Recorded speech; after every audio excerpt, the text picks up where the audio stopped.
Just to be brief, it's Just move over to Paul.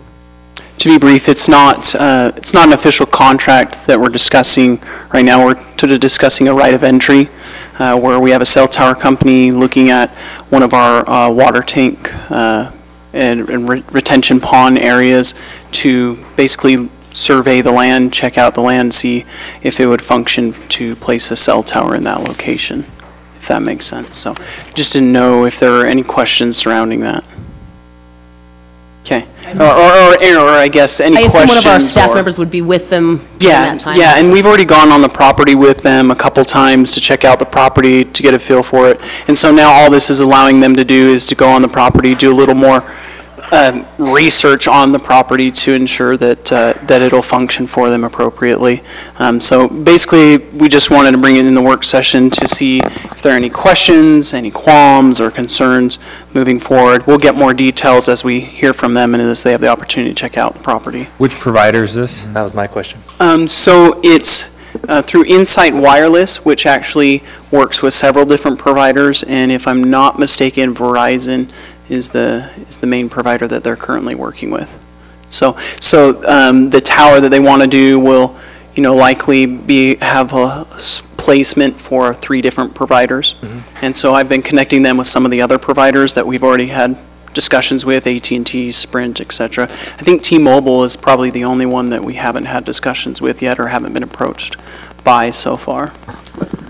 So have we held them up in any way in their process other than the height? I know they were concerned about the height.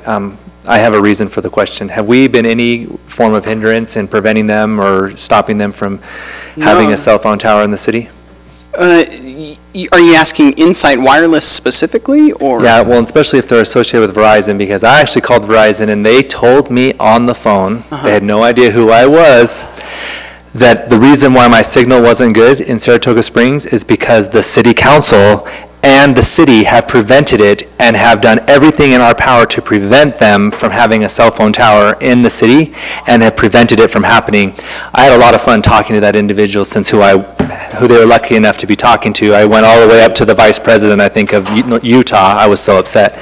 So I would like to make sure that that's on the record, that we have not done anything to prevent them from if anything, bringing a better signal and service. You know what Verizon did? They purposely turned down their signal. I called my dad and talked to him to make it so that the people would be complaining so that they can put pressure on us so we would go taller in our tower. That's what happened, and they admitted it to me. Well, I can't speak for that, but the vice president admitted that they sometimes will do certain things.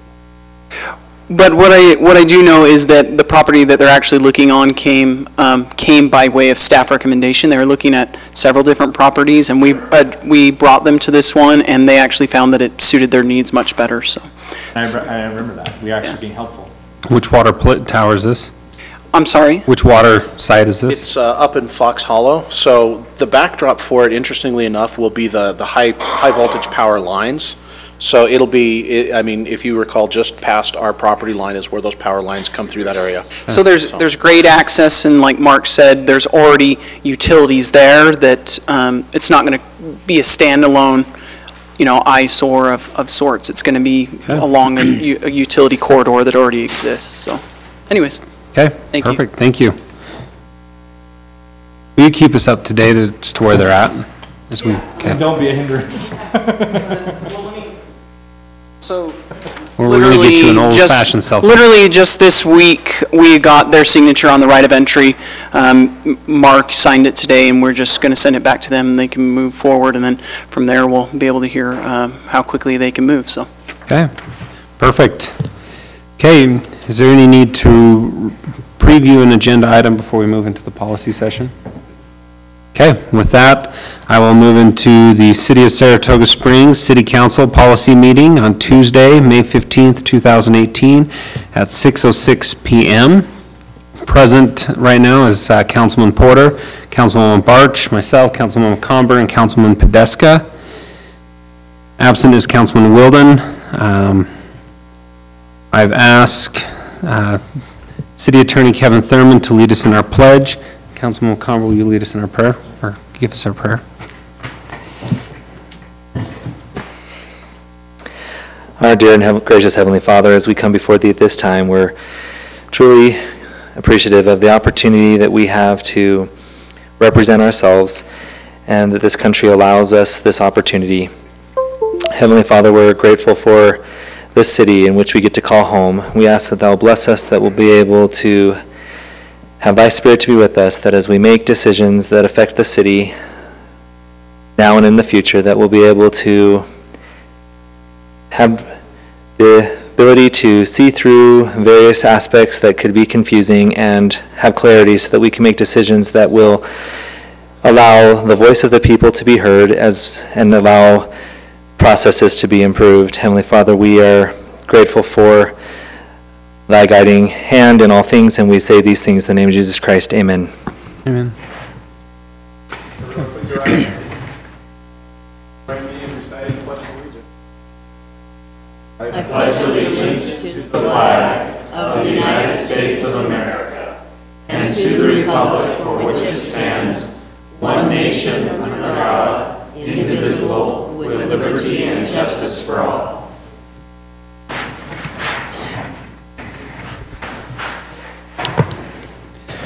Okay, time has been set aside for the public to express ideas, concerns, and comments.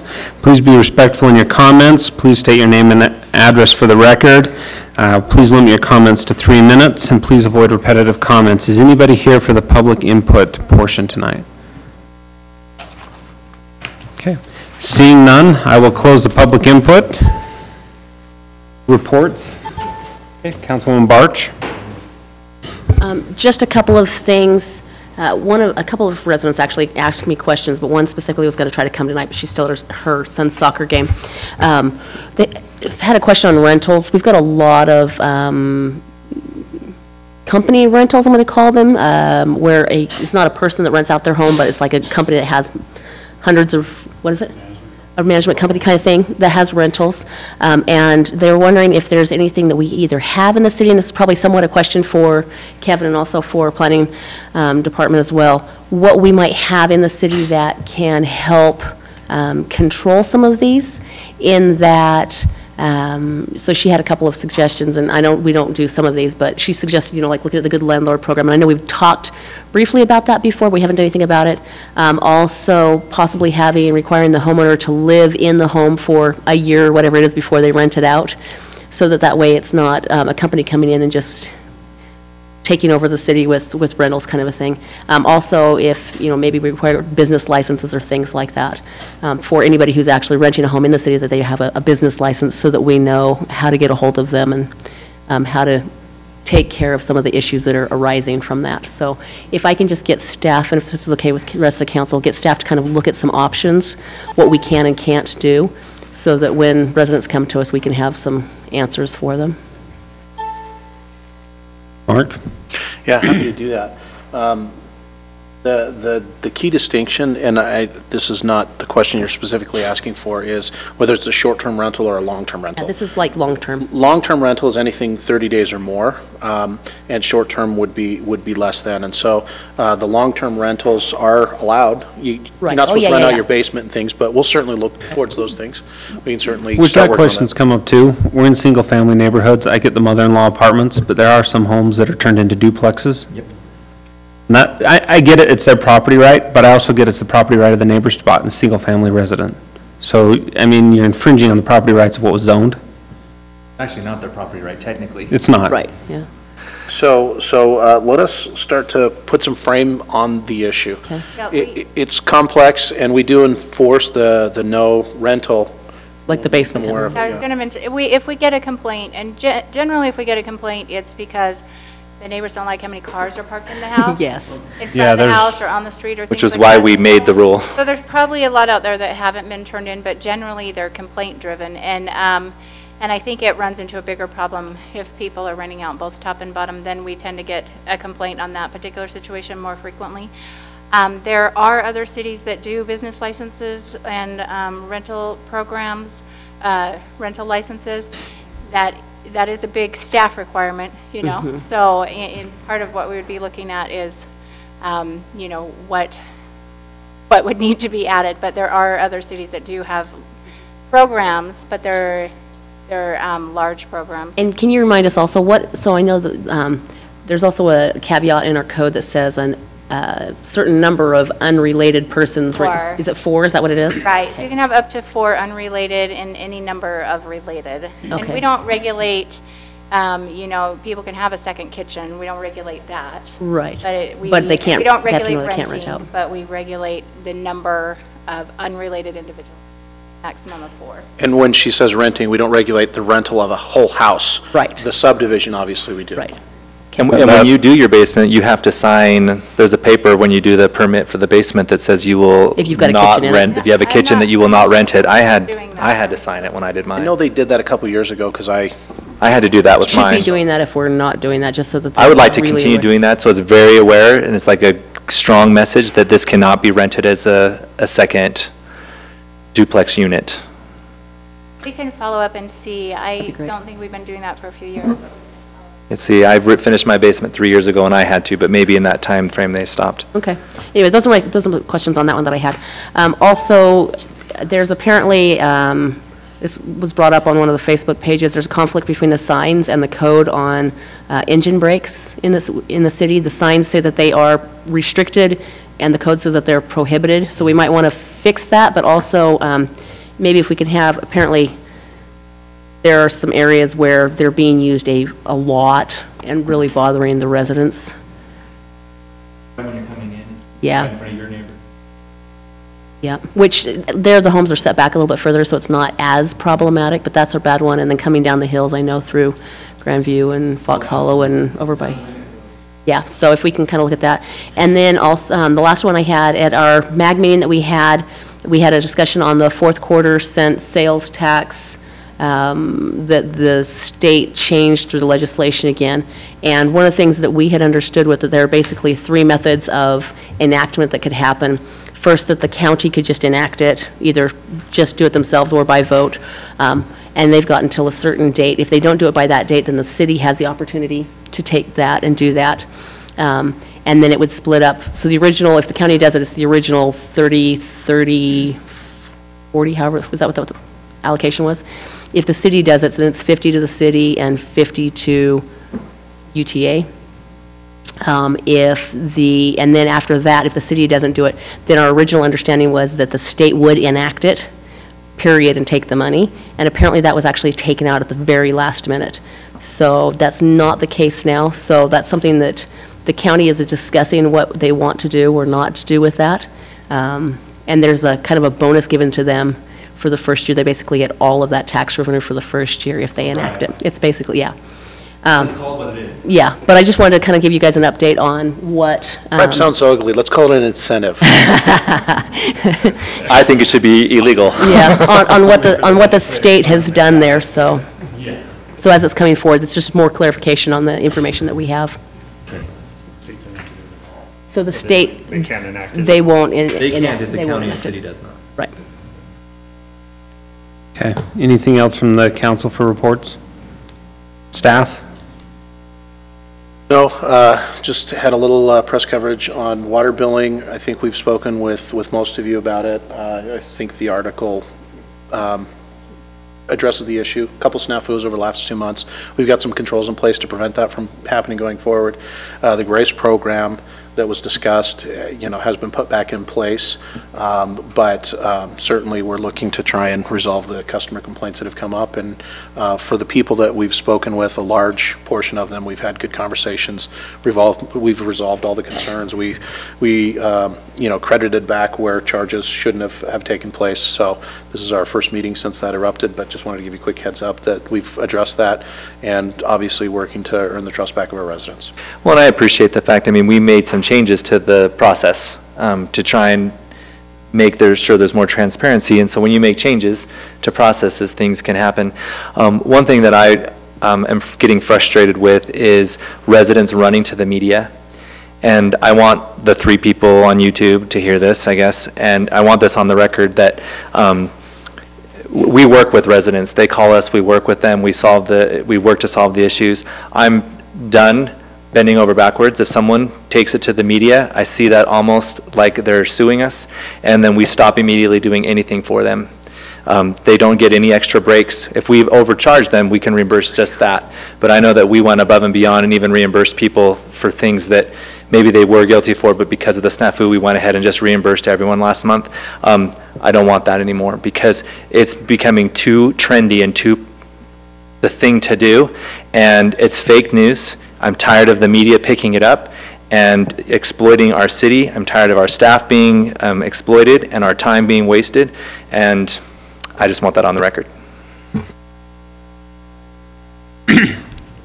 Anything else, Mark? No, Mayor, Council, thank you. We do have need for a closed session tonight.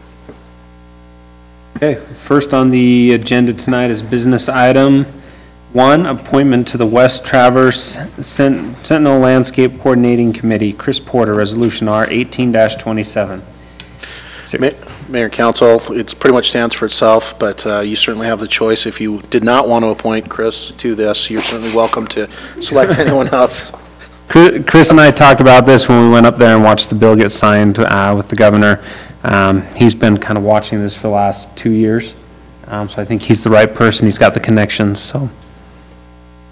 Okay, I will entertain a motion. I'll move that we appoint Chris Porter to the West Traverse Sentinel Landscape Coordinating Committee, Resolution R 18-27, dated today. I'll second that. I have a first from Councilwoman Barch, second from Councilman McComber. Any further discussion on the motion? Okay, Porter? Aye. Barch? Aye. McComber? Aye. Tedesca? Aye. Motion passes unanimously. You're not used to voting for yourself yet? That's how, you have to do that a lot in these roles. Okay. The Point at Saratoga Springs plat amendment and transfer of ownership.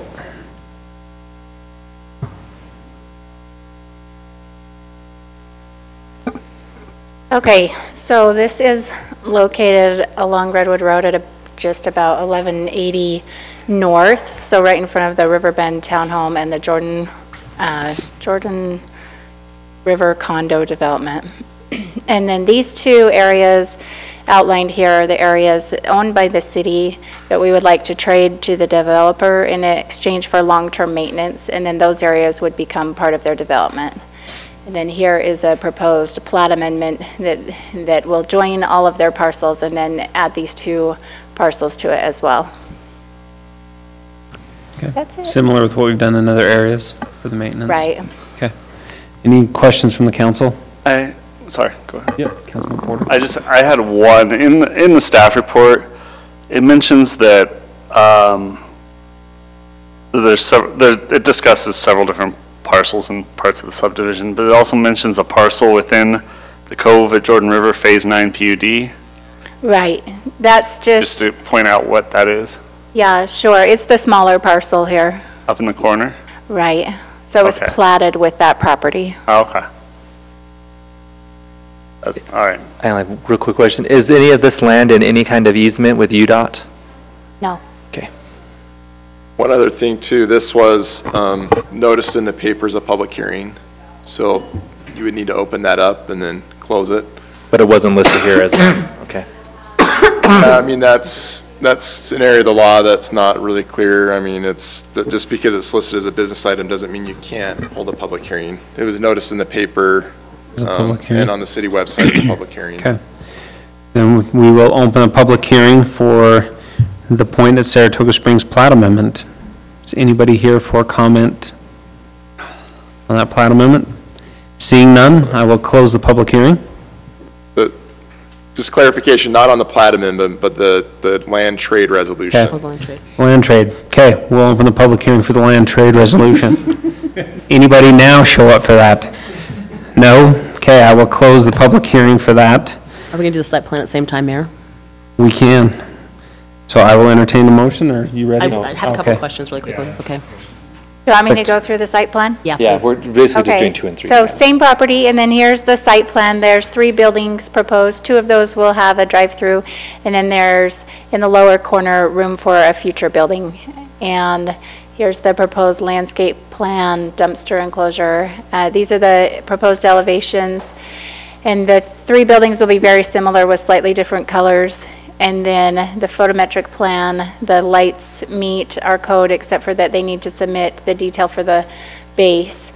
And then there's a couple of conditions in here, the one I just mentioned about the detail for the base, and then they'll need to submit, once they know where their mechanical equipment is going, they'll need to screen that.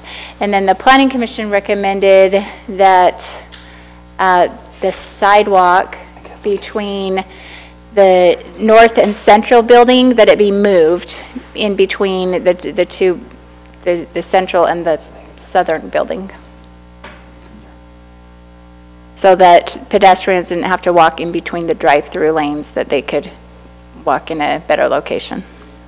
Okay. And so that's a condition in here as well. Did they also add the condition, or it seemed like the applicant was amenable to making sure that across the front, over the drive aisles, that there was the proper ADA accessibility and maybe like a crosshatched crosswalk area?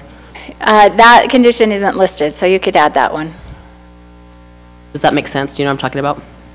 Yes. Across the- Where the exterior face of the pedestrians would buildings? cross the drive-throughs? Yeah. Okay. I think that's a good one to add. Okay. Can I go ahead? Sorry. Yep. So the other questions I had is on the south edge of that property along that road, it says an existing 4-foot sidewalk. Is there a reason that we're not making them come up to code and meet our code standards for our sidewalk? Because it's existing.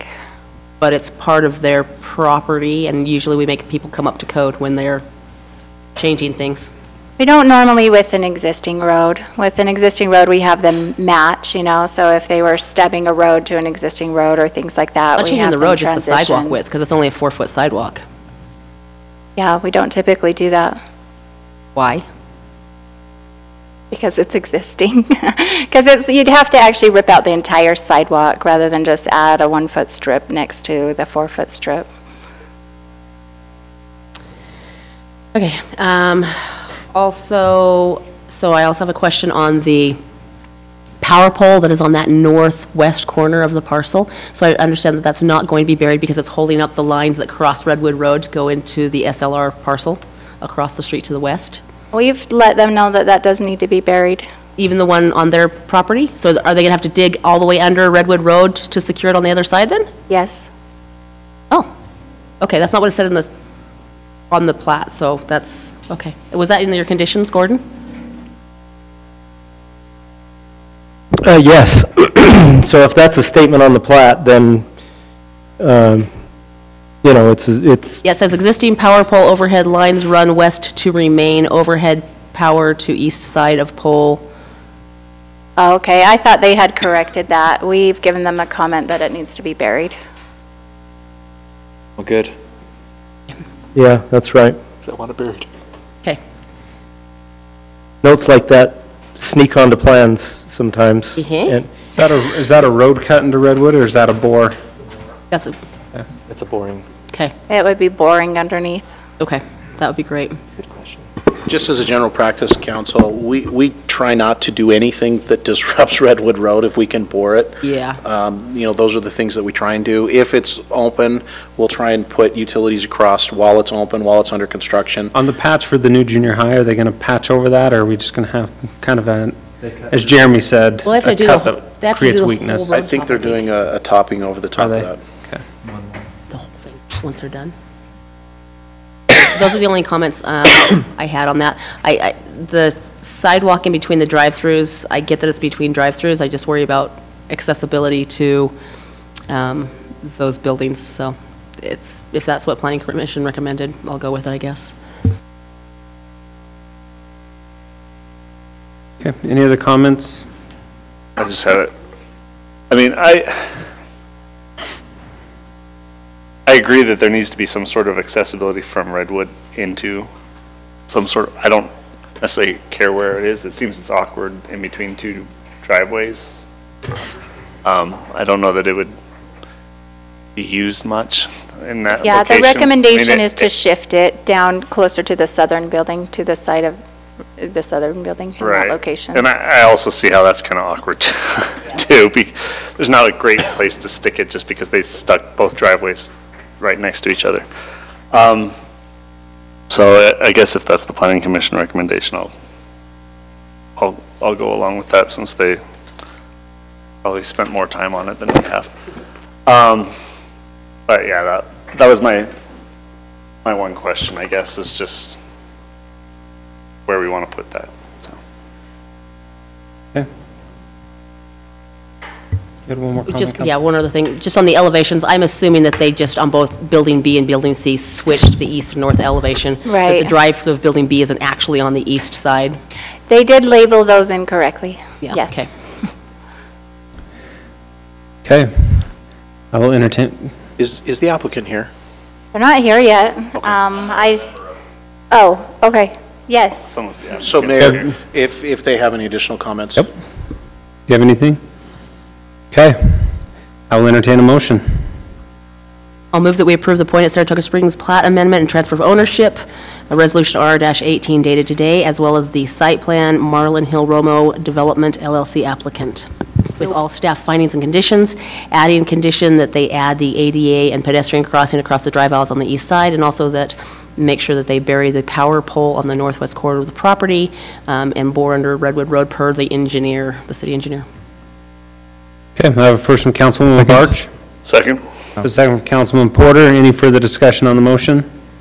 Podeska? Aye. Porter? Aye. Wilden? Aye. Barch? Aye. Comber? Aye. Motion passes unanimously. Okay, we have the McLaughlin Annexation Agreement, Resolution R-18-29.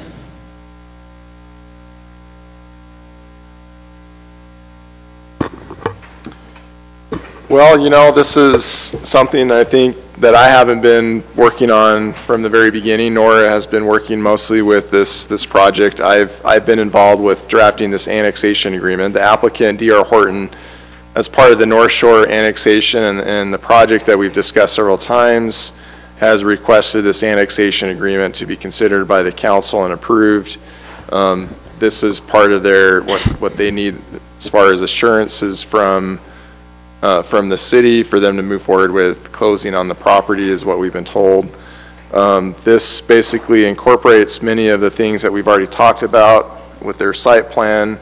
Also, some of the requests that they wanted, like I mentioned, some of the assurances that they would like to get from the city. It does discuss basically a zoning of the property to the mixed residential zone. It does talk about, it actually includes a lot of the language that we would have in our typical development agreements.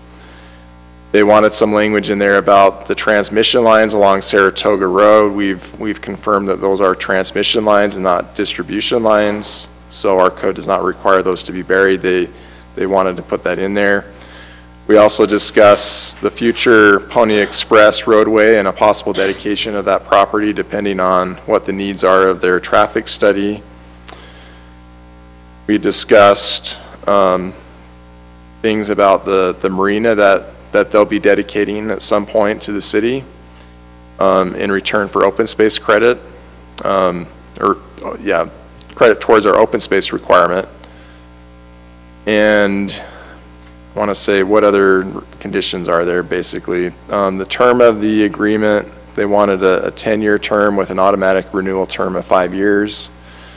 Another thing to add as well, there's going to be things that are clarified as the development progresses, and there may be need for additional development agreements as well, depending on how those discussions go. But this agreement really is fairly broad in nature, and it was drafted that way and intended to be broad in nature as well. But I realize that the council's only had this for about 24 hours, and if you have any questions, I'd be happy to answer those. And Nora, whatever Nora would like to add about this as well. Just a little bit of context. The annexation itself has been around for a while, over a year. The petition was submitted well over a year ago, and as you'll recall, this was protested by the city of Lehigh, and we went to the Boundary Commission. The Boundary Commission was formed to hear the appeals, and the protests, and the protests were denied. Because that was a public meeting, there's no need, according to state law, for a public hearing at this point. So the action tonight is to accept the annexation agreement. The steps after this, an annexation plat will actually be recorded, and the property will become part of the city. In order for the development that D.R. Horton has been working on to move forward, they would have to come in and apply under the mixed residential zone. They also will need to rezone a number of other properties in the vicinity that are already within the city limits that are zoned agriculture. And so they will have to do that as well before they actually can move forward with their neighborhood plans. So there's lots of balls in the air, and this hopefully will help us to kind of complete one process anyway toward D.R. Horton developing this property. We do have it also, just to add to what Nora said, we've got it scheduled for at least the annexation, finalization of that for the first meeting in June 19th, I think is what it is.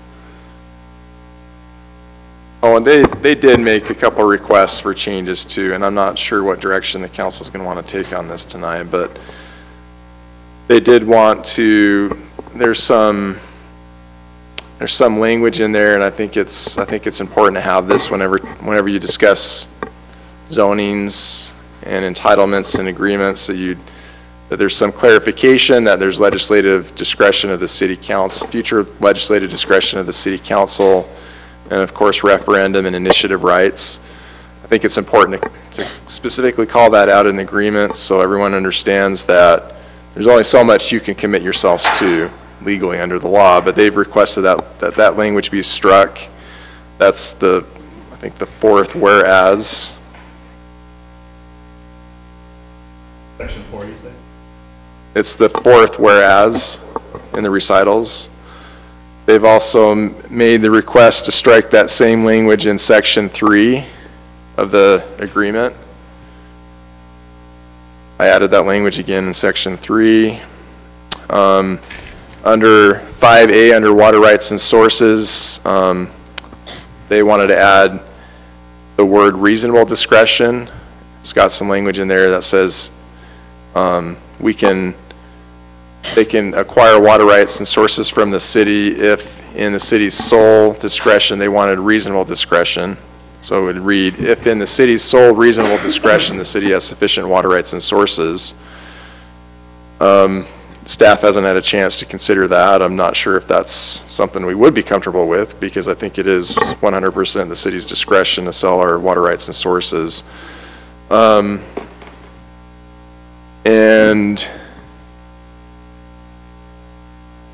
they just wanted language in 5E that talks about the power lines, clarifying that those are transmission lines along Saratoga Road and would not need to be buried. And I think that is in fact the case.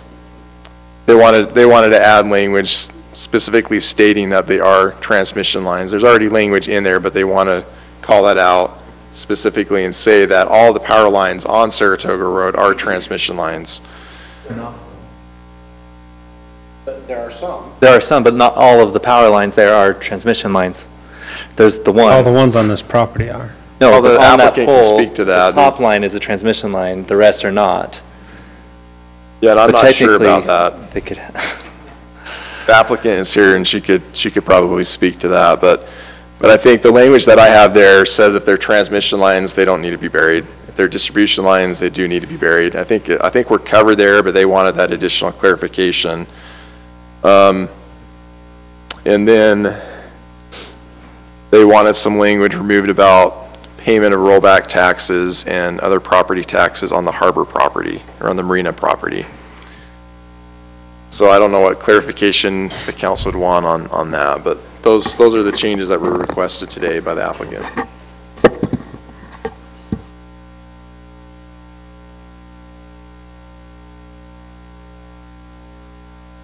there's no way. Don't bring all these changes. So Chriselle Travis with D.R. Horton. So in paragraph 8, under building heights, we also added back a language just to define that issuance of building permits and in accordance with, and then we pick up the sentence that Kevin added, the FEMA approvals, so that we have a clear definition of what the building heights will be from the definition that we changed when the zoning came through. You know what, can you pull up, I've actually got, Kayla, if you can pull up the first Word document on the Common Drive, we can point out those changes.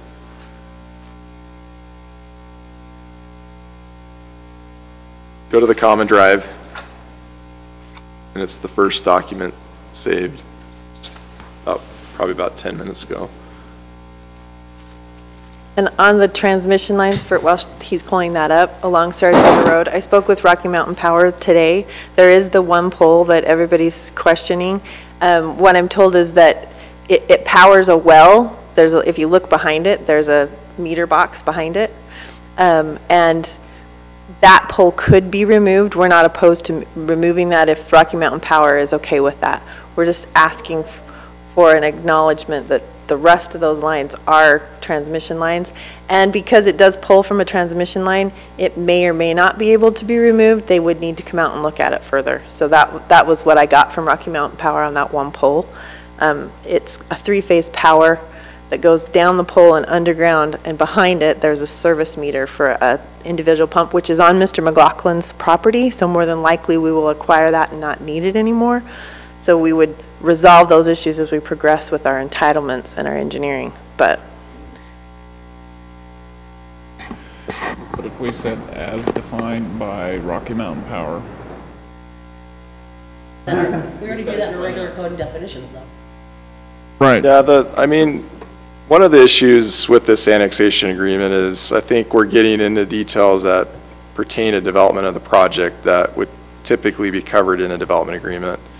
And we work through things like burying power lines with developers all the time, and we don't always have to have those worked out in advance with the annexation agreement. Whatever the council wants to decide on this, but I think the language in there protects the developer and protects the city and just makes sure that the code is complied with. And we, of course, would work with any applicant that runs into problems with a strict interpretation of the code. We can be flexible and allowing situations that are unique to this project, if it is in fact, the case that distribution pole or whatever it may be needs to stay to support the transmission line. So I think it's just, whatever the council wants to do. I do have concerns about the removal of the rollback tax language. Anytime there's a subdivision of land, anytime a property owner receives consideration, some form of consideration, the landowner is responsible for rollback taxes and not the government entity. So I'm not sure what the applicant is intending to do there. If they want us to pay rollback taxes, maybe there isn't greenbelt status on that property right now. But that's something that we've been hit with in the past, and we've since covered ourselves when it comes to rollback taxes. so that language is in there twice. We're only asking for it to be removed when it's repeated. In section 5, the same language says the same thing. So section 5 requires that prior to dedication, we pay all the rollback taxes. So we're not saying you guys need to pay taxes. We felt like it was just a duplication of language that was already in there. So it doesn't matter one way or the other what the council wants to do, but it was already in section 5, so we were just catching it again. It's in a different section with a different subject matter. That's why I had it twice. It's not under required improvements, and the harbor land or the marina, discussion of the marina dedication is not under required improvements. But if it doesn't matter to the applicant, I would just recommend we leave it in there. That's fine. The rest of the changes I'm comfortable with. Councilman McComber? Did you say that they want to remove number 4, the reserved legislative powers? I'm not comfortable. I'm not comfortable with that. One, I do not believe that we take away the rights of residents like that. I think the reason why this is in here is because it is standard for an annexation to have that, and I appreciate, Kevin, that you have that in there. I'm not comfortable removing that. I don't think that there's any I know that we have residents in our city who have done referendum, a lot of cities haven't, but I have not heard much clamor within our city on this project. I have not heard really, I've only heard really positive things. One person was worried about the level of high density, but the last time, I don't know if you guys have heard this, but we're almost ready where we're not allowed to approve single-family homes because we don't have enough multifamily housing to meet the referendum. So this will actually help us to meet the referendum. So the referendum actually is backfiring. But we want to make sure that we give people the rights to exercise their rights that they were given under the Constitution to do a referendum. So on that point, the applicant's position was that that's already the law, so why do we need to include that in the annexation agreement? And that is true no matter what you do. You cannot bind a future council's legislative discretion or the rights of the people to file a referendum. I'd rather have it in there just for security's sake, just because there are other developers that we have dealt with where through their annexation agreements that they have caused us issues and said that we couldn't do things. They've used their annexation agreement as power. And as I think evidence. it's helpful for clarification, to be honest with you. And if it's already part of the law, then what does it matter if it's in there? Meaning, why would we It's need redundant. to take it out? No, I know. Well, yeah, I mean, I get the point. My standpoint is I don't think we ever need to have a condition that says you need to be ADA compliant because that's federal requirement. So I get what they're saying, but I think pulling it out of here may have some unintended consequences at the last minute that I haven't had any time to look at, so I wouldn't be comfortable pulling it out. I think it's just good so both parties are fully aware that if something happens, that's outside of the council's control. It's transparency. In in 7 years, 8 years, and I'm guessing they're going to get most of their entitlements by then, but 7 or 8 years, the future council wants to change things, and that's their legislative discretion to do so. At least both sides right now know that that's a possibility. And sure, the law says what it says, but I think it's helpful for clarification. So I don't have anything else, Mayor. If I followed the other points that he's going through, they didn't stand out. We're keeping the one in there because even though it's in there twice, that doesn't matter. And the other ones, I didn't feel like I had any real concern, so I'm finished. Thank you. Okay. Seeing no other comment, or? I have okay. one. You guys are all sitting here quiet like you're ready to go. I talked out of turn. Okay, Councilman Wilden. I got to remember to get close to the microphone. Well, first of all, unrelated to this, from my standpoint, I was on time because the meeting invite sent out to the council was for 6:30. It is. Check all of your calendars. I could have been here at 6, so if you'd put that in the minutes in all seriousness, like, in seriousness, I want it notated there that. Actually late? Yeah, I was noticed for 6:30, my meeting invite. So back to this, I don't know if you touched on it, Councilman McComber, but where we're talking about sole discretion versus reasonable discretion, I'm comfortable leaving sole. Because again, I think it gets back to the legislative thing. I don't think we can take those type of rights away, and that's consistent with what we've done with everyone else. And I'm in agreement with Councilman Member McComber, all his other comments, so that's all I had. Councilman Podeska? Yeah, those are the 3 items as well that I agree Okay. with, yeah. Councilwoman Barch? A couple of other items besides what the council members have mentioned already. There are concerns on the future Pony Express roadway. There's verbiage in there talking about the reimbursable portion if they, for their project, wouldn't need the full 180, everything else. My understanding is that we were looking at, one of the things with the mixed residential is if they're near a transit area, that they could have an increase from 8 units to 10 units, for example, if they were in one of those areas, and that was one of the things they would do to dedicate the right-of-way. My concern here is that if we do the reimbursable portion there, that's going to then negate the density that they had planned on. Because it's going to be double dipping, and we won't double dip. We won't give them both a reimbursement and extra density. Which is consistent with other Which is consistent with what we've done with all of the other developers. Who've been on transit.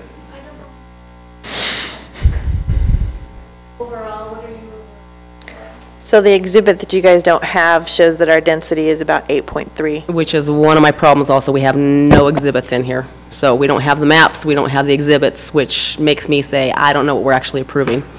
So the exhibit says 1,156 units, at which density is 8.3. Okay, which brings me to, if I'm not mistaken, from a while back when we saw it last time, they're also then on open space and on the harbor specifically, they're talking about including that to calculate their density, but they're also talking about open space residence. Again, you can't double dip, it's one or the other. So that's why I think the verbiage here is a little messed up on these.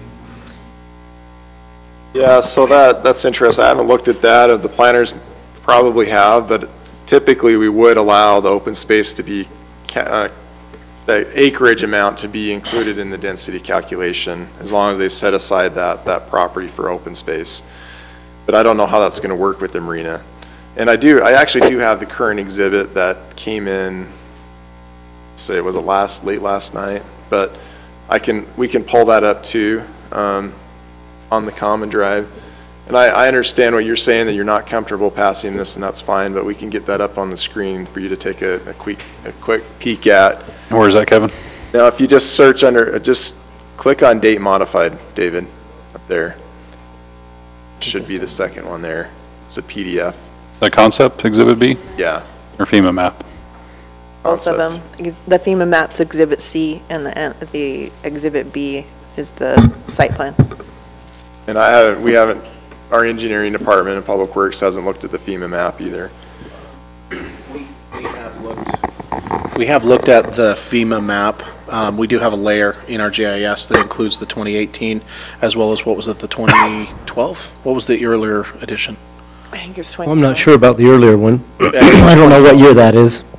But as you can see, much of the property is encumbered in the floodplain currently, which can be taken out of the floodplain, and we'll work with them through the process to do so. So those are my concerns. Building height, I don't think it's necessary to make the changes that the applicant requested. Likewise with the legislation, I don't think we should be taking that out. And the rollback taxes, same thing, we shouldn't be doing that. And I don't think that the transmission line addition is necessary because it's already defined in code is what that is. So I don't think those are necessary changes. Excuse me. I do have, like I said, great concerns though about the verbiage with Pony Express and with the harbor as far as the reimbursement versus what we were talking about doing with density and the open space versus density and things like that. So I think that's something that we need to look at and make sure that we're clear on that and have that, make sure we've got the exhibits that we've seen to verify what they're actually doing before we approve that. On the building height, can I just explain what my concern is? So the FEMA, on the building height definition and the FEMA elevations. So with the LOMAR F that we'll be getting, it will establish a base flood elevation which will be above, what we need it to be and will not be in the flood elevation. But we will then elevate our homes and the habitable space 1 more foot, which will elevate my foundation wall, probably another 2 feet. And our concern is we don't want 2 feet of exposed foundation. And so that's why we've added the additional language so that it's defined after when I get my building permit, and I've brought in even more dirt than what the FEMA flood certification is. So I'll comply with both the FEMA and my finished dirt elevation so that I've not got 2 feet of exposed. But your final grade is not done until your final inspections are done. You don't cover up all of your foundation all the way and get your final grade until it's much later than at your building permit. So that doesn't make any sense anyway. Right. So maybe a better word is at occupancy. And that's too late. Because you have to have those heights defined well before that. Okay. Maybe we can ask, I don't even know what the history is of this, adding this section in here. What's the history of that? Because that wasn't I didn't put that in there. Right, so we've made some progress on the building height definition by the changes that were made when the MR zone came through. And by letting it be the 45 feet, I've got one building that may come into question. It's those 3-story townhomes that sit along Saratoga Road. They're right on the brink of being between 43 and 45 feet, and it all depends on where you because your exhibit goes from the grade of the land and not from the top of foundation. And so because I'm bringing in fill and there's going to be variations in my elevation of the dirt that could be established or defined as the grade in your exhibit, that's where the concern comes from. But by that, you could put your foundation 4 or 5 foot above grade. So that doesn't make sense for us to allow for something like that either. I mean, we may want to work on the wording a little bit. I think it's important that we have something in the development agreement. My concern is probably similar to yours. I've had experience in the past where homeowners or developers would come in and add grade right before they get their building permit to try to make their buildings have a better view, or, you know, something like that. And so I wanted to make sure that we were all agreed that for purposes of measuring height, this is what we were going to use, so that we weren't subject, you know, to the possibility of somebody coming in and putting a bunch of additional fill right before they decide to pull a building permit. So we may need to mess with the language a little bit. You know, making sure that the established grade is the FEMA approved, you know, where they need to be in order to get out of the floodplain, I think is great and doable, but I don't want them to, you know, I guess I'm jaded, but I've seen people take advantage of that kind of language, so. Well, I'd just like to say, we just created a whole set of code that would help address not just your development, a whole lot of other development. I'm really not inclined to create a code within the code by a specific contract, because we created the whole code to avoid doing these type of things. So everyone was very involved with it. The developer and the community had a lot of input. I'd prefer to stick with the code that we just spent a ridiculously long meeting working through and took a lot of input on.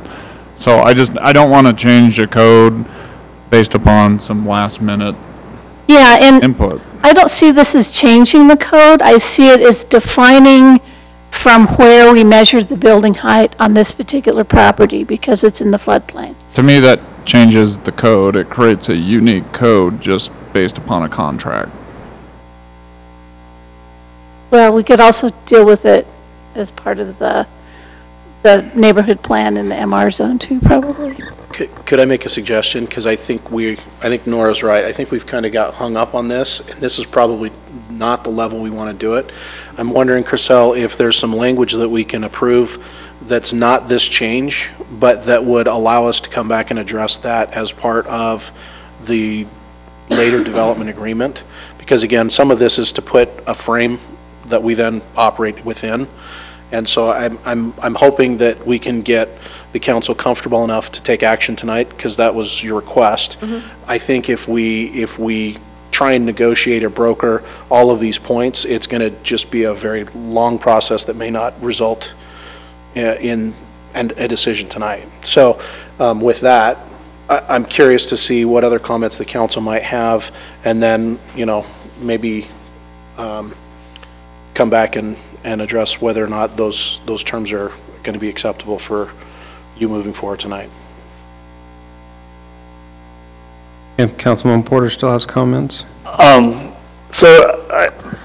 Mark's comments and Nora's comments are kind of along the lines of what I was thinking is some of these issues that we're getting hung up on seem to be more development issues and less annexation issues. I understand the developer wants to get as much figured out now as they possibly can, but I mean, it seems like we're kind of putting the cart before the horse a little bit, and we should deal with the issues surrounding annexation as opposed to development. And then we can revisit those, you know, with a development agreement, since this is an annexation agreement. The one question I had was kind of in regards to a comment made by Councilwoman Barch regarding the open space. I mean, we let Edge, I'm assuming, we did. Correct me if I'm wrong, count the big parks that they put in their development I'm just speaking because that's the one I know. You did, they did, we did that. They get credit for that, We and then did. we take it on as dedicated land. As long as it wasn't. Right. But, I mean, No, we even took the sensitive lands too. they had some slopes, yeah. And they couldn't, but they couldn't count the sensitive land in the development numbers. They could count It's the open space, prorated. but not in the development. It's prorated, they get like They got 30% or something like 30%. that. But again, I think if I'm not mistaken, maybe I'm crazy, I could be crazy. Probably. Probably true. But I thought that the actual sensitive area was not counted in the development portion, counted in the actual open space. I think it That's the way our was. code reads. There's no, the sensitive is not counted, Sensitive The sen- lands do not count towards the towards the density. total area for density determination. Again, I think this may be something that's best dealt with at the development, because they're, I mean, all we're saying right now is we're gonna bring this land into the city. When we start addressing development is when we decide, you know, how much density credit are you gonna get, and how, you know, so I guess I'm less concerned at this point. It's definitely something that we'll have to address before you move forward with your development, but I don't necessarily know that right here is where I'm gonna stand on the hill and fight, so. So are those things then that we can take out, for example, the harbor land, other than the fact that it will be dedicated with the first plat, but the harbor land and the open space, and then the Pony Express right-of-way and the densities versus reimbursable, all that can be taken care of in development agreement then? So can we just take I those would think sections out? so, but I would agree, but those are major costs for us. Yeah, And yeah, that's why they're being addressed here.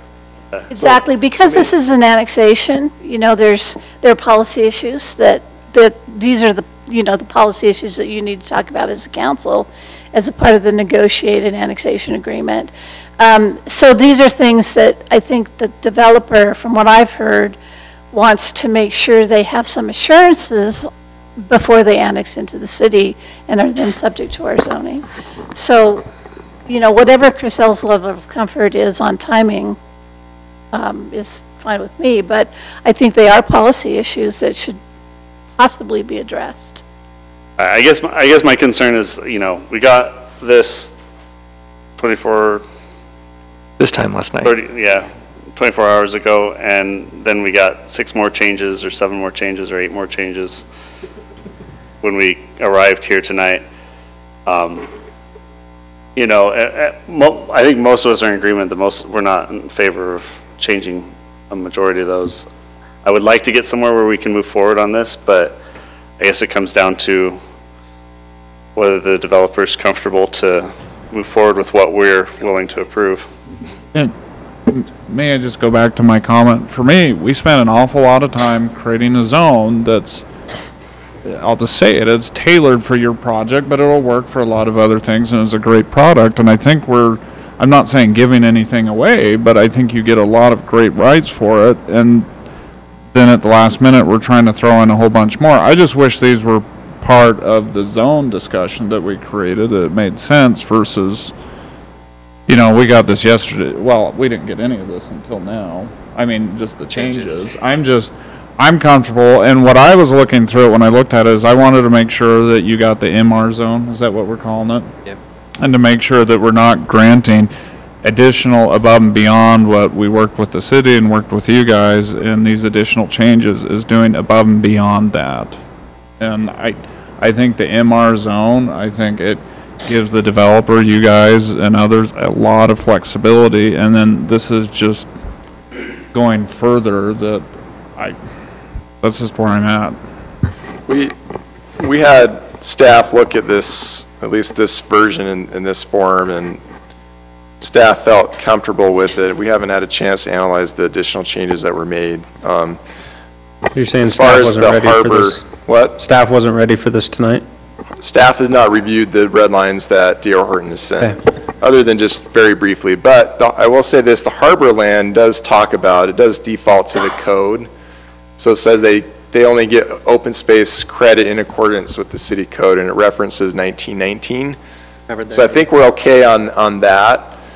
And with, like the council said, it sounds like you're not comfortable with these additions that D.R. Horton has made.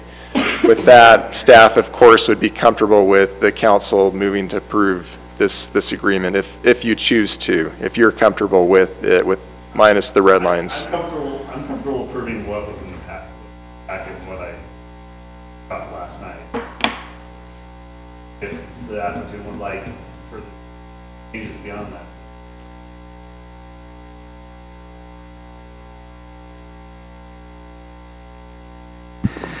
So really, we have all of the red lines.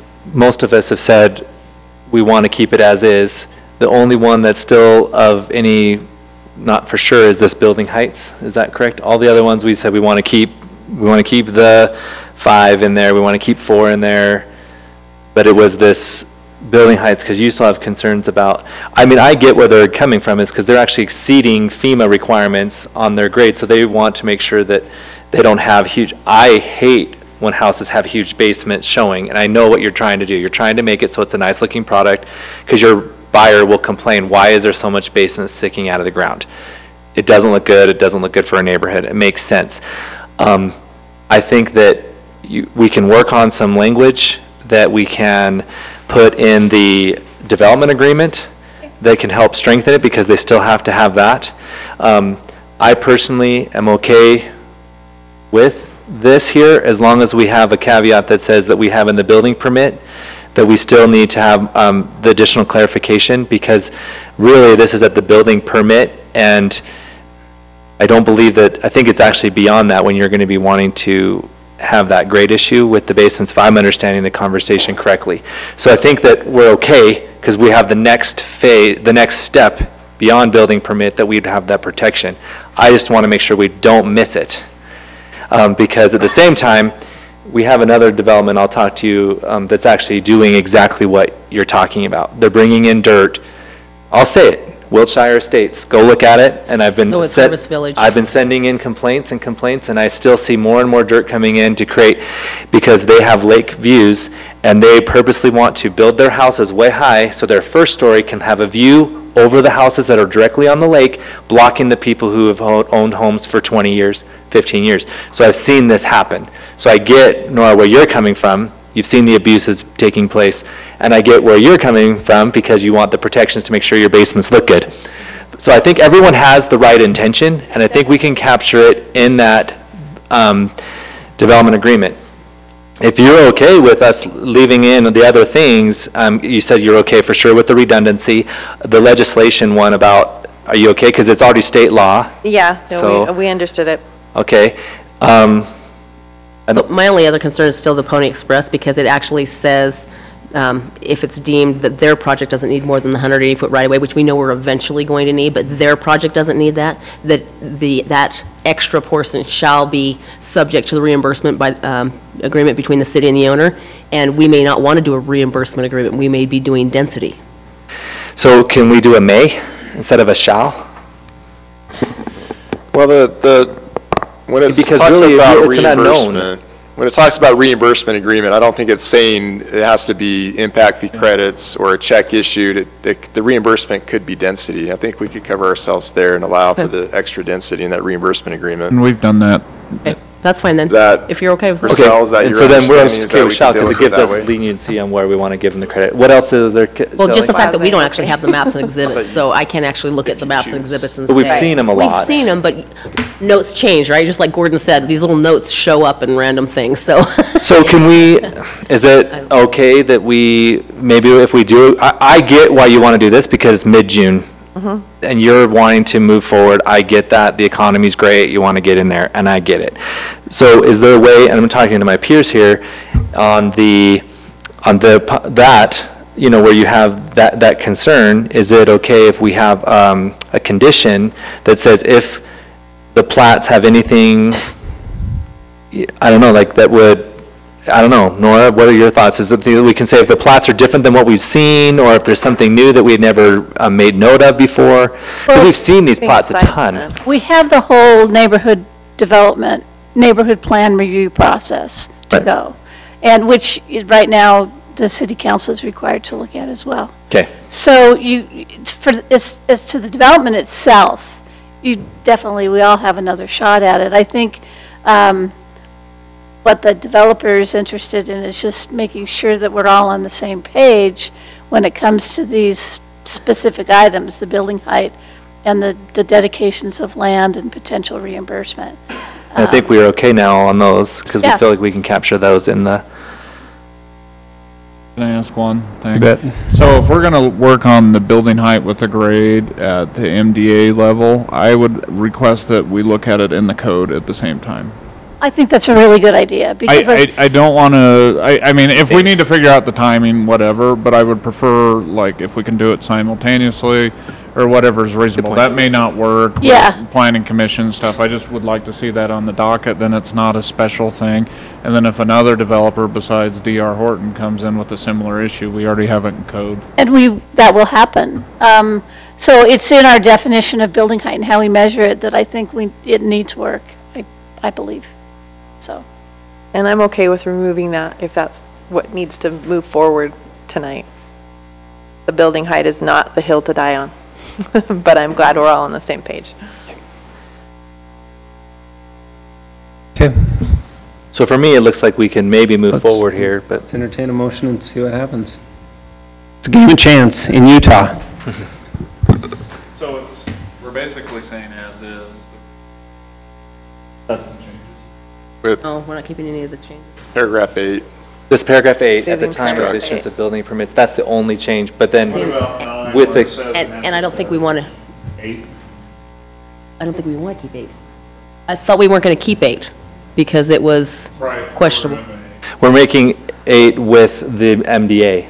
But we're going to put a condition that at the MDA, we're going to resolve the grade and height issue Oh, got it. in code and at the MDA simultaneously. So I can try this and then get shot down. I move that we approve the McLaughlin Annexation Agreement Resolution R18-29 dated today as submitted to the city council, including a condition that we resolve the building height at the MDA and code review, and that was it. So it's not going to be 8 how written here. We're just putting a condition that it will be reviewed. Is there anything else? So that's it. I'll second. First from Councilman Wilden, a second from Councilman McComber. Any further discussion on the motion? Is there staff findings and conditions? I didn't see any. no, there were not. Just a question on A, are you removing that, or, okay? Yeah. Just that But I we're didn't putting the receive that condition, clarification. he's removing it, yeah. So to clarify my condition, it's as submitted to city council before the city council meeting. What you submitted to us yesterday. No red lines. With no red lines, adding the condition that we resolve the applicant's building height concerns at the MDA and in code. And I still maintain that second. Okay. Any further discussion? Podeska? Aye. Wilden? Aye. Comber? Aye. Barch? Nay. Porter? Aye. Motion carries 4-1. Okay, thank you. Thank you. Okay, also on the, going back, Jared Gray's here with Eagle Mountain City. Do you guys want to come up for a minute? Whoever from your group. Okay.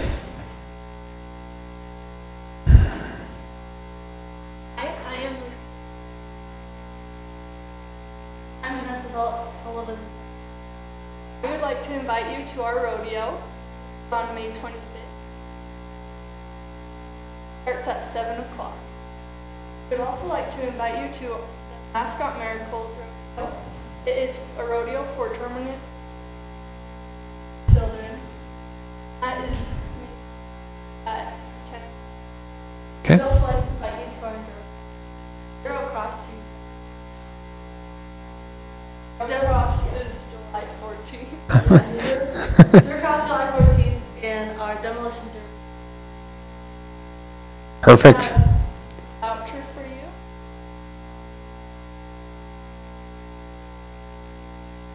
Okay, if you can give those to David, he can get them out. You'll eat them for us? Take one for the team, David. If he passes out while eating it, we know we can't eat them, so.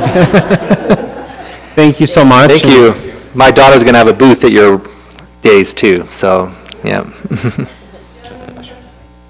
We don't. We appreciate you, the invite, and working with Eagle Mountain City and our city. Good luck. Okay. Hopefully the weather's good, right? We always have risky weather. We do the same thing. We're right after you. How many years is this, Jared, that you guys have done the rodeo?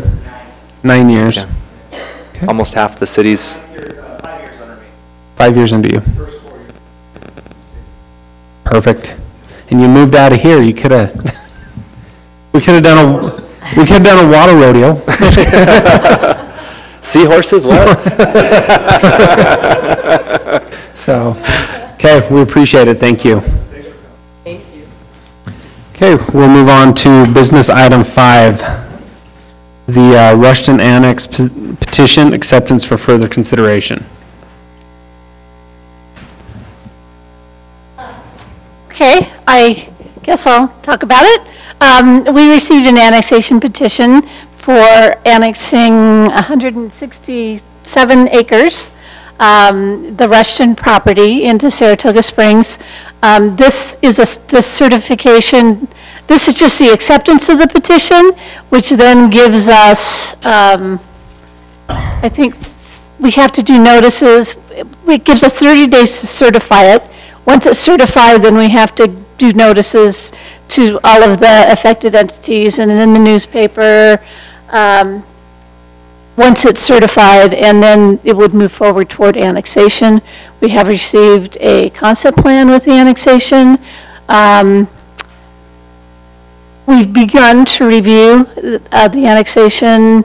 We've met and discussed utilities, and there's some challenges there, but especially with some later phases.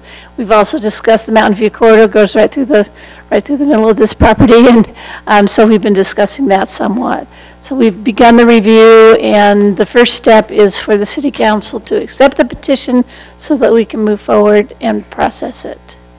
And Mayor and Council, just for clarification, it's the property immediately west. You'll notice there's a rather large rectangular immediately west of the benches, and so they're bringing in the first half of that rectangle. Okay. Any further questions from the council? No, this is really just bookkeeping to get the process started, so. It is. There's a lot of work to be done on this. There are a lot of things that don't work, so we look forward to working with you, but yeah, there's a lot of work to be done. I will entertain a motion. I'll move that we approve the Rushton annexation petition, accept it for further consideration, resolution R18-30 dated today. A second. I have a first from Councilman Porter and a second from first from Councilman Porter, second from Councilman Podeska. Any further discussion? Okay. Porter? Aye. Podeska? Aye. McComber? Aye. Wilden? Aye. Barch? Aye. Motion passes unanimously. You've got a great staff to work with to solve all those issues, I guess, that they have. Okay. Opportunities, Council. We're solving opportunities. Opportunities for improvement, that's what we call it. Way to go, Mark. Next item. Okay. Bid award. 400 North Pavement Rehabilitation Project. Pretty self-explanatory. You've been asking for this for years. There's one caveat I want to add, not to change the bid. We want to go with the low bid at $553,234, but we are going to be looking at connecting a water line that hopefully gets the last of the utilities in that particular area done and out of the way so that we're not going back and cutting new asphalt. We don't break our own rule. We're trying not to. We don't. But with that exception, happy to answer any questions. It won't start until after Splash, with the project being completed before school starts. Even with our delay that we might create with putting in a We're going connection. to be able to, Jeremy's working on getting that bid right now, and it's small enough that our guys might be able to do it in-house, but we're also getting bids. I think, just given the workload we've got, we'll probably be bringing back a contract. If it's within my sign-off authority, I'll be charging forward with that. If it's outside that, then we'll be bringing it back for your approval. How much of Fourth North is this rehabilitating? From where to where? Most of it. So most of it. All of it. Good. What about, so what about the Chewed up section, for stuff. example, in front of, is it MacArthur Homes on the south side, close to 800 West, where they never did their half of the road? Are they taking some of that responsibility on themselves? You know, the asphalt is such a patchwork, I can't visualize which piece you're talking about. It's the one that's right next to our new pond, right there? Oh, Across the That- street. that So across house? the street, yeah, we're encouraging them to join with us and get their half-width built as part of this project. And so if there's costs associated with it, that would become Well, their that's the responsibility. north half. I'm talking the south half, right next to our pond, where MacArthur Homes never finished They've- off. they've- It's still dirt and whatever else last time I drove over there. They've got it patched I think in. they've got it patched over They finally patched Yeah. it? Yeah, it's, and moved the. it was the Rocky Mountain electrical power out. poles that was kind of Yeah. problematic. But the last time I was there, I believe that those were That part's patched, done yeah. now? Yeah. But we're, Was you know, last in time I drove essence, you know, that was kind of a temporary patch to get us to this point. We're going to remove all the asphalt, we're going to do a leveling course Fix the underneath crown. and fix it, and then charge forward. Okay, good, thank you. Okay, I will entertain a motion. I move that we approve the bid award for 400 North Pavement Rehabilitation Project, Resolution R18-31 dated today, awarding it to Staker Parsons in the amount of $553,234. Second.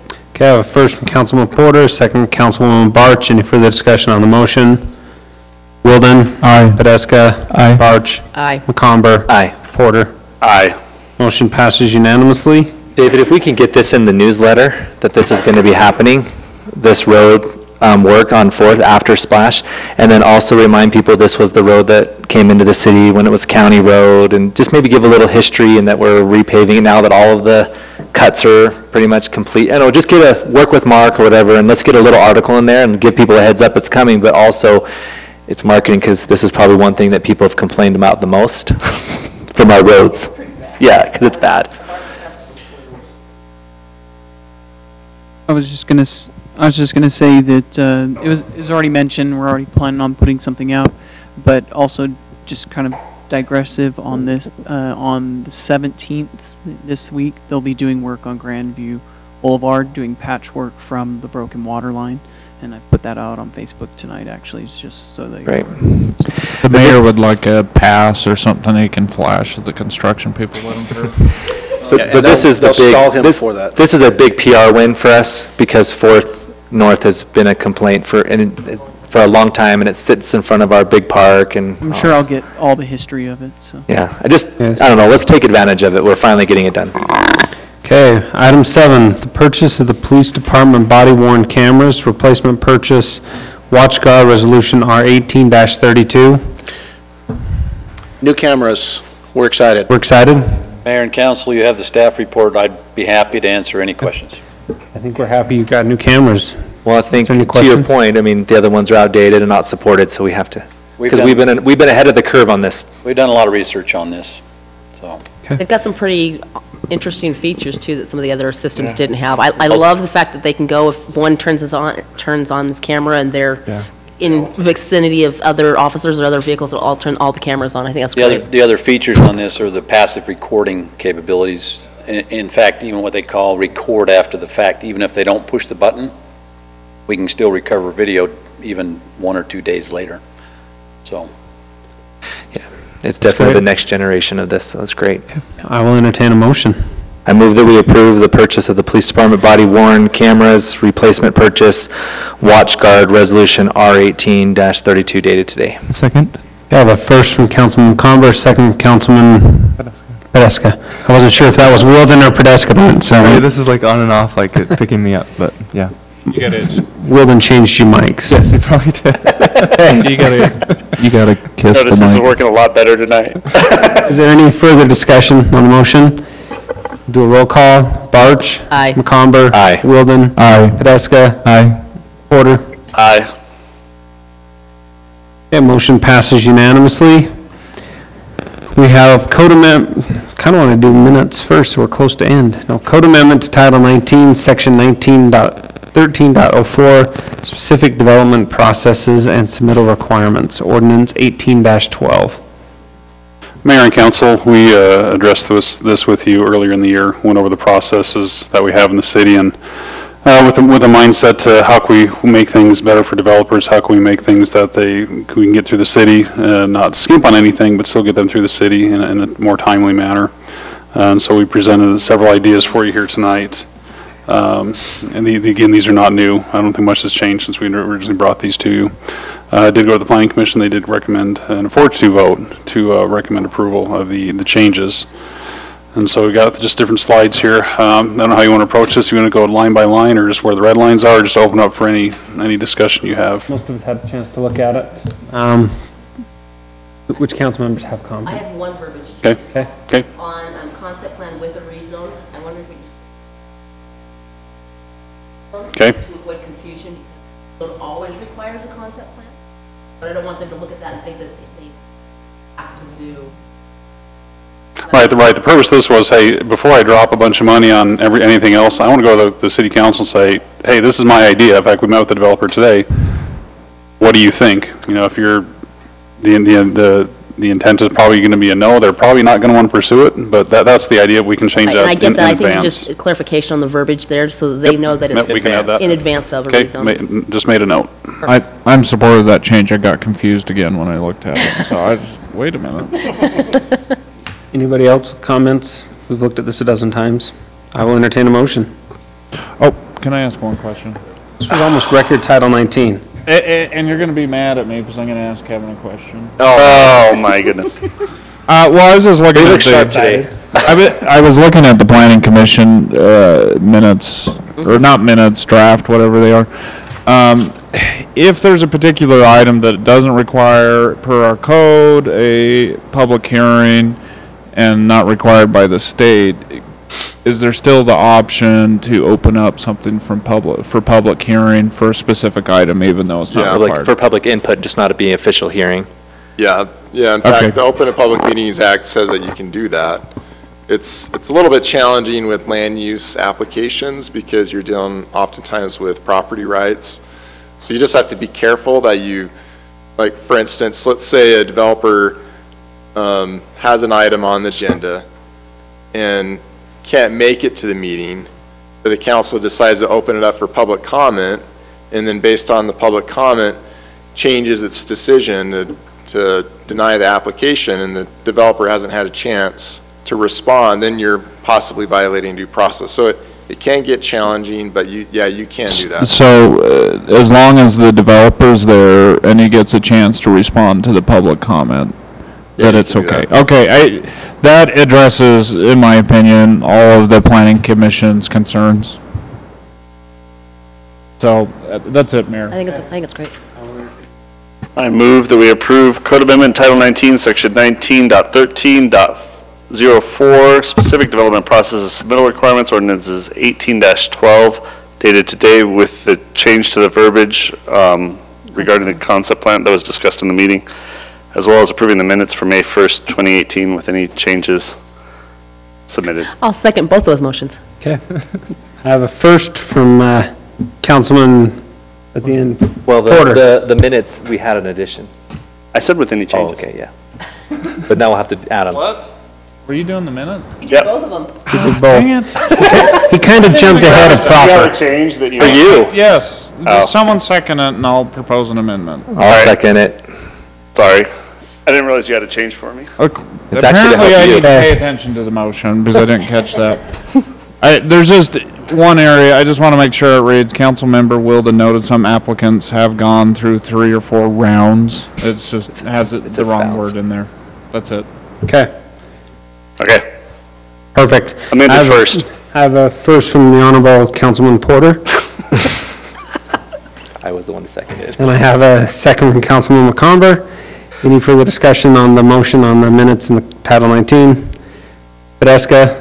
Aye. Wilden? Aye. McComber? Aye. Parch? Aye. Porter? Aye.